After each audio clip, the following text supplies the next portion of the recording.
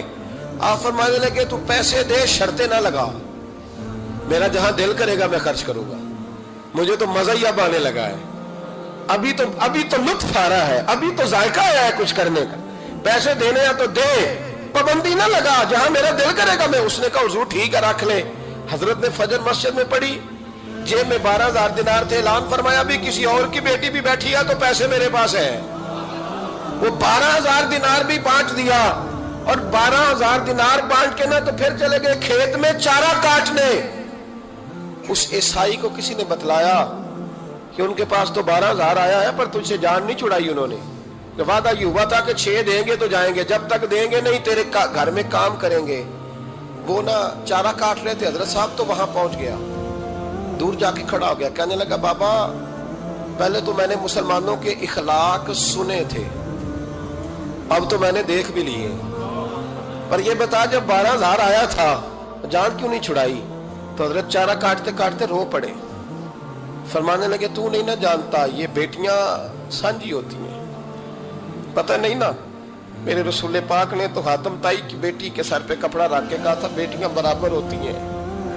تو یہ نہیں پتا جب اس کی 6 بیٹیوں کی شادی ہوئی ہے میرے اندر روحانیت کتنی بڑی ہے. فرمایا پھر 12,000 آیا ہے تو 2-4 بچیاں پھر گئی ہیں، تو یہ نہیں پتا میں اندر سے راضی کتنا ہوں، میں تیری نوکری کرتا رہوں گا، پتہ نہیں اللہ کتنی بیٹیوں کو بیاہ دے گا. اتنا رویا وہ عیسائی کے پیروں میں بیٹھ گیا، کہنے لگا بابا میں نے تیری مخالفت کی ہے پر تیرے قریب آ کے پتہ چلا ہے تو بہت اونچے اخلاق کا مالک ہے، اور اگر تیرا یہ مقام ہے تو تجھے اخلاق سکھانے والے محمد عربی کی شان کتنی ہوگی. ظالم کی بولیے جاتے نہیں لوگ جھوٹے گواہ بن کے. وکیل صاحب کو نہیں پتا ہوتا کہ یہ بندہ مجرم ہے جو میرے پاس آیا، کیا مجرموں کے وکیل نہیں ہوتے؟ بولے تو اس کو پتہ نہیں ہوتا وکیل صاحب کو کہ یہ صاحب مجرم ہے، میرے پاس مقدمہ لے کے آئے ہیں. اور اگر بے ادبی نہ ہو جائے تو میرا خیال ہے قاضی عدالت کو بھی پتہ ہوتا ہے کہ مجرم کون ہے اور مظلوم. میرے نبی پاک صلی اللہ علیہ وسلم نے اس قدر زیادہ سختی فرمائی اس مسئلے میں. فرمایا جس کو پتا تھا کہ فلاں آدمی ظالم ہے، ظلم کر رہا، پھر وہ ظالم کا گواہ بنا یا اس نے ظالم کی مدد کی، کتنی کی؟ شارحین لکھتے ہیں چاہے اس نے ایک جملہ بول کے کی، چاہے ایک، سارے بولیے، چاہے ایک غریب کو اس نے ظلم کیا تو کہتے ہیں علاج یہ سی، چاہے ایک جملہ بول کے کی. شارحین اس حدیث کی شرح میں لکھتے ہیں ایک جملہ بول کے چاہے مدد کی. جس بندے نے کسی ظالم کی مدد کی کسی مقدمے میں یا کسی صورت میں اور اسے پتا تھا یہ ظالم ہے، میرے نبی پاک صلی اللہ تعالیٰ علیہ وسلم فرماتے ہیں اگر اس نے مدد کی، ابھی ظالم کی بات نہیں ہو رہی، ظالم کے مددگار کی بات ہو رہی، اگر کسی نے ظالم کی مدد کی تو حضور فرماتے ہیں خدا بھی اس سے بری ذمہ ہے، رسول بھی اس سے بری ذمہ ہے. سنبھال کے رکھے اپنی نمازیں، قربانیاں، حج، زکوٰۃ سنبھال کے رکھے. اگر ظالموں کا مددگار ہے، الیکشن آ لینے دے، آپ کو نظر آ جائے گا کون کون ظالموں کا مددگار ہے، نظر آ جائے گا. اپنی جیب سے لوگ پیسے دے کے ظالموں کی مدد کریں گے، ان کے فلیکس چھپوائیں گے، بورڈ لگوائیں گے، جیبوں سے پیسے دیں گے. ہم نے خود آگ لگائی ہے چمن میں اپنے، بے سبب گردشی ایام کو الزام نہ دو، ہم نے خود نور کا ظلمت سے کیا ہے سودا، کر کے توہین سحر شام کو الزام نہ دو. ظالموں کے مددگار میدان میں آ گئے، یہ چھوٹا لفظ نہیں. میرے حبیب پاک صلی اللہ علیہ وسلم نے فرمایا جو ظالم کا مددگار ہے سن لے جو سجن کے ساتھ کچہری جاتا ہے، وہ یاد رکھے جو دوست کا گواہ بنتا ہے، وہ یاد رکھے جو کہتا ہے میں مانگی گیا تھا، مجھے بلایا گیا تھا قبضہ چھڑانے کے لیے کسی غریب بیوہ کی جائیداد پہ، کب وہ سن لے تو مدد کر کے نہیں آیا، تو خدا کے ذمے سے نکل گیا. رسول پاک نے فرمایا تیرا میرا تعلق ختم ہو گیا، تو ظالم کا مددگار ہو گیا. پھر تو کہتا میں بے چین ہوں، میں بے قرار ہوں، میں آزمائش کا شکار ہوں. پلٹ کے دیکھ تو صحیح تیرا گناہ کتنا بڑا ہے. میرے نبی پاک صلی اللہ علیہ وسلم کا ایک اور فرمان سننے، ابن ماجہ ابو داؤد میں موجود ہے. اس حدیث کو آپ نے یاد کر لینا ہے. کر لیں گے انشاءاللہ؟ سارے کہیے انشاءاللہ کر لیں گے یاد. حضور صلی اللہ علیہ وسلم نے فرمایا اگر تو ظالم کی مدد کرے گا نا، یہ لفظ دل کی تختی پہ لکھ لینا، یہ مکافات عمل ہے، مکافات عمل دنیا، ادھر کرو گے تو ادھر بھرو گے۔ فرمایا اگر تو کسی ظالم کی مدد کرے گا، سن لے حضور کا فرمان ہے، اگر تو ابن ماجہ ابو داؤد صحاح میں موجود ہے، فرمایا اگر تو کسی ظالم کی مدد کرے گا تو رب تعالیٰ مرنے سے پہلے پہلے تیرے اوپر بھی ظالم کو مسلط کر دے گا، تیرے اوپر بھی ایک دفعہ ظلم ضرور ہوگا اگر تو ظالم کی، وہ کسی صورت میں بھی ہو سکتا ہے، کسی صورت میں تیرا بیٹا ہی اٹھ کے ظلم کر دے گا، تو الجھ جائے گا، کسی نہ کسی جگہ تیرے لیے تباہی کا سامان ہوگا، تیرے اوپر ظلم ہوگا، اس لیے کہ تو ظالموں کا مددگار ہے۔ چاہیے یہ تھا کہ تو مظلوم کی مدد کرتا، انسانی ایمانی یقین کا فریضہ سر انجام دیتا، تو ظالموں کا مددگار ہو گیا ہے۔ ٹٹول کے دیکھ لیں، رزلٹ نکال کے دیکھ لیں، ہمارے زمانے میں ظالموں کے مددگار زیادہ ہیں، اتنی لمبی زبانیں نکال کے ظالموں کی مدد کرتے ہیں، بڑے بڑے کالم نویس اللہ نے انہیں قدرت دی لکھنے کی، تو اپنا قلم ظالموں کی مدد میں خرچ کرتے ہیں۔ وہ لوگ جن کو اللہ تبارک و تعالیٰ نے قدرت دی، ہمت دی، طاقت دی، کچھ لوگ ان کے حلقہ احباب میں وہ اپنے لوگوں کو استعمال کر کے ظالموں کی مدد کرتے ہیں، ظالموں کی مدد کرتے ہیں۔ میرے نبی کریم سید عالم نور مجسم صلی اللہ علیہ وسلم نے فرمایا اگر تو نے ظالم کی مدد کی تو جب تک تو توبہ نہیں کرے گا رب تجھ سے ناراض ہی رہے گا۔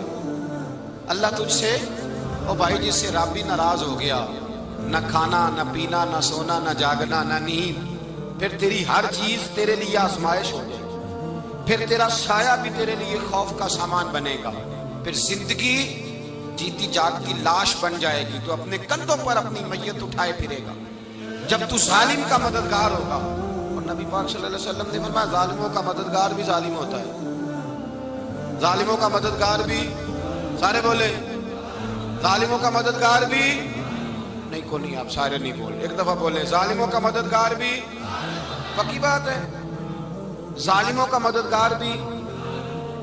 اللہ اکبر، جس کا یارانہ ہو، جس کا دوستانہ ہو، جو کہے میں نے نا اس کو اوکھے ویلے کے لیے ظالم کو یاد رکھا ہوا ہے، کبھی مشکل پر رکھے نہیں ہوئے لوگوں نے ظالم دوست، کہتے میں نے رکھے ہوئے ہیں، بلکہ ہمارے دیہات میں تو کہتے ہیں میں نے بازو بنائے ہوئے۔ کس کو بازو بنا لیا؟ ظالم بھی کبھی بازو ہوتا ہے، جو ظلم کی تلوار لیے میدان میں کھڑا ہے۔ قارون، حامان، فرعون، نمرود کا حال نہیں لوگوں نے دیکھا؟ اپنے زمانے میں آپ نے کتنے لوگ نہیں دیکھے جن کے سائے سے، آواز سے لوگ کانپتے تھے؟ پھر پولیس کی گاڑیوں میں وہ اس طرح مردہ پڑے کہ دنیا نے تماشا دیکھا ان کا، یہ رنگ ہم نے دیکھے نہیں اپنے آنکھوں سے۔ فرمایا ظالم کا مددگار بھی، جو کار میں بٹھا کے لے کے گیا وہ بھی ظالم، جس نے چائے پلائی وہ بھی، جس شخص نے کھانا کھلایا وہ بھی، جو کچہری تک ساتھ گیا وہ بھی، جس نے فلیکس کے نیچے، بڑے شرابی کے نیچے چھوٹی اپنی فوٹو لگائی وہ بھی، جو ووٹ کی پرچی ڈالنے گیا وہ بھی۔ کہہ دینا باہر نکل کے کہ حضرت صاحب نے سیاسی تقریر کی ہے، کہہ دینا، پر بات تو سچی ہے نا۔ خو کرے حمد سے تھوڑا سا گلا بھی سن لے، خو کرے حمد سے تھوڑا سا بھی گلا۔ امام مالک کے پاس ایک بندہ آیا، اس نے کہا حضور میں درزی ہوں، ایک ظالم بادشاہ مجھ سے کپڑے سلواتا ہے، میں تو ظالموں کا مددگار نہیں نا۔ ایک ظالم بادشاہ مجھ سے، حضور میں تو مددگار نہیں نا ظالموں کا، جو فرمایا ظالموں کا مددگار بھی ظالم ہوتا ہے، تو کپڑے لے کے آتا ہے میں سی کے دے دیتا ہوں، ذمہ داری نہیں سمجھے۔ یہ ایک آدمی دکاندار ہے، اس سے کوئی بندہ چیز خریدنے آئے گا تو تھوڑی کہے گا میں نے نہیں دینی، تو دے گا۔ کوئی بندہ اگر کسی شخص سے کوئی کام کہتا ہے جو اس کی فیلڈ ہے، اس کا شعبہ ہے، اس کا معاش کا وہ سلسلہ ہے، کہتے ہیں یا رسول اللہ صلی اللہ علیہ وسلم ظالموں کا مددگار بھی ظالم، حضور نے فرما دیا۔ تو امام مالک سے بندے نے مسئلہ پوچھا، دل کی تختی پہ لکھنے والی باتیں ہیں، کہا حضور میں درزی ہوں، ظالم کپڑے سلواتے ہیں، میں تو مددگار نہیں نا۔ امام صاحب کہنے لگے نہیں، مددگار تو وہ ہوگا جو تجھے سوئی دھاگا فراہم کرے گا، تو تو پورے کپڑے سی کے دیتا ہے، تو خود بہت بڑا ظالم ہے، تو پورے سوٹ سی کے دیتا ہے، تو بہت بڑا ظالم خود ہے۔ مددگار تو وہ ہوگا جو تجھے دھاگا دے گا، جو تجھے بٹن دے گا، جو تجھے نلکی دے گا، جو ظالم سے اتنی نفرت ظلم کر کے بندہ ہے۔ یہاں تو ہمارے زمانے میں ہیرو بن جاتے ہیں لوگ، ظالم ہیرو ہے، لوگ اس سے ڈرتے پھرتے ہیں، گھومتے پھرتے ہیں، اور بہت سارے کم مزاج لوگ اس کے پیچھے ہاتھ باندھ کے پھرتے ہیں۔ ظالموں کی مدد کرنا، ظالموں کے ساتھ رہنا، یہ ظلم ہے، ظلم، یہ زیادتی ہے۔ میرے نبی پاک صلی اللہ تعالی علیہ وآلہ وسلم نے ارشاد فرمایا یاد رکھو رب فرماتا ہے میں مظلوم کی مدد ضرور کروں گا، چاہے جلدی کروں چاہے دیر سے کروں، میں مظلوم کی مدد۔ اور حضور صلی اللہ علیہ وسلم نے فرمایا ہے، حضرت معاذ بن جبل کہتے ہیں حضور نے مجھے یمن کا گورنر بنایا، جب میں جانے لگا نا تو حضور نے بڑی نصیحتیں کی، بخاری میں موجود ہے، فرماتے ہیں جب میں پلٹنے لگا تو میرے رسول نے فرمایا معاذ ایک منٹ ٹھہر جا، ایک بات میری یاد رکھنا، اس کو نہ بھولنا۔ کہا حضور کیا؟ فرمایا دیکھنا کسی پہ ظلم نہ کر بیٹھنا، کہیں تجھ سے زیادتی نہ ہو جائے۔ محبوبہ پھر حضور نے فرمایا سن میرے معاذ میں تجھے گورنر بنا رہا ہوں، زیادتی نہ کر بیٹھنا۔ یا رسول اللہ صلی اللہ علیہ وسلم کیا ہوتا ہے؟ تو میرے کریم نے فرمایا جب مظلوم دعا کے لیے ہاتھ اٹھاتا ہے تو عرش کا مالک کہتا ہے فرشتوں پیچھے ہٹ جاؤ، عرش کا مالک کہتا ہے فرشتوں پیچھے ہٹ جاؤ، دروازے کھول دو۔ فرمایا مظلوم اور رب کے درمیان شے حائل کوئی نہیں ہوتا۔ مولا رومی رحمت اللہ علیہ فرماتے ایک دن نا شیر نے، کہتے شیر نے ایک دن نا ریچھ کو ساتھ لے لیا اور ساتھ لے لیا لومڑی کو، اس نے کہا اور شکار کرنے چلے، چلو جی، شیر کی مہربانی ذات لے لیا ہے، حالانکہ اس کو کسی کی مدد کی ضرورت ہے، وہ تو بادشاہ ہے، بادشاہ سلامت نے ساتھ لے لیا، شکار کیا تین چیزوں کا، ایک شکار کیا خرگوش، ایک ہرن، ایک گائے۔ اب وہ شکار کر کے واپس آئے تو جو ریچھ تھا نا ذرا اکڑ اکڑ کے چلنے لگا کہ بادشاہ کے ساتھ میں بھی تھا، یعنی شکار میں میرا بھی حصہ، اور شیر بھی سمجھ گیا بات کو کہ اس کا دماغ خراب ہو رہا ہے، حالانکہ میں نے تو ویسے ہی ساتھ لیا۔ وہ ریچھ صاحب بھی نا تگڑے ہو گئے، انہوں نے کہا اوہو میں ساتھ ہی تھا کہ اب بادشاہ نے تو ویسے ساتھ لیا تھا کہ چلو دو چار آدمی مل کے تو وہ پیر بارش شاہ صاحب رحمت اللہ تعالی علیہ سے کسی نے کہا کہ آپ کے جو شیخ ہیں آپ کے مرشد ہیں آپ کو بلا بلا کے مشورے لیتے ہیں کام لیتے ہیں تو آپ تو بڑے خوش نصیب ہیں، تو انہوں نے کہا ہیر ہس بولے تے وہ دی مہربانی ورنہ رانجے تے لاڈ ہی لڑاونے نے۔ انہوں نے کہا ٹھیک ہے اگر اس نے مہربانی کر دی ہے تو اس میں میرا نہیں، ان کی نظر شفقت ہے، ہیر ہس بولے تے وہ دی مہربانی، انہوں نے مہربانی فرمائی ہے تو بڑی کرم نوازی ہے، ورنہ من آنم کے من دانم، جو میں ہوں اس کا مجھے پتا تو ہے ہی نا، تو میں اس میں اپنے آپ کو اتنا بڑا نہیں سمجھ۔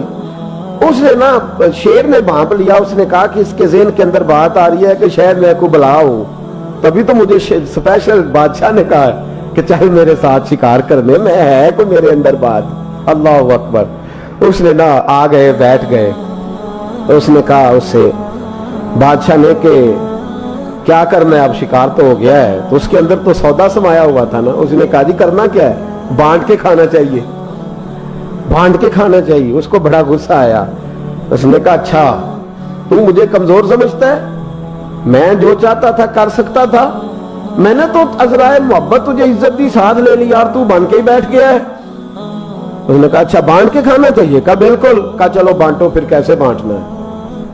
ہرن کا اور بکرے کا گوشت ایک جیسا ہوتا ہے، بلکہ ہرن کا زیادہ مہنگا ہوتا ہے، لذیذ ہوتا ہے۔ اب اس نے تقسیم کیسی کی دی، اس نے چلاکی کرنی چاہیے، کہنے لگا جی تقسیم سیدھی سی ہے، آپ بڑے ہیں، گائے آپ کی، تین جانوروں کا شکار ہوا نا، گائے، ہرن اور خرگوش، کہنے لگا آپ بڑے ہیں، گائے آپ کی، میں درمیانہ ہوں تو ہرن میرا، اور لومڑی چھوٹی ہے تو خرگوش لومڑی کا۔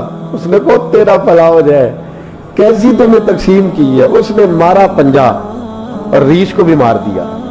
اس نے کہا تو عجیب آدمی ہے بھائی، تجھے تو ذرا موقع دیا ہے تو تو نے ہاتھ ہی وہاں ڈال لیا ہے جہاں بالکل تیرا بنتا ہی نہیں تھا۔ اللہ اکبر۔ اس نے کہا اچھا مر گیا۔ اب لومڑی بھی سنبھل کے بیٹھ گئی، لومڑی ذرا تیز ہے، چلاک ہے، تو مولا رومی علیہ رحمہ کہتے ہیں، اور شیر کہنے لگا لومڑی سے چل تو تقسیم کر، تو تقسیم کر کیا کرنا چاہیے؟ تو کہنے لگی بادشاہ سلامت تقسیم بڑی سادی سی ہے، سویرے ناشتہ خرگوش کا کرے، دوپہر کو آپ جب کھانا کھانے لگے تو ہرن تناول فرمائے، اور شام کو ذرا آپ زیادہ کھاتے ہیں تو آپ گائے کھائیں، یہی تقسیم ہے۔ بڑا راضی ہوا شیر۔ اس نے کہا تو نے یہ تقسیم بڑی اچھی کی ہے، یہ کہاں سے سیکھی ہے؟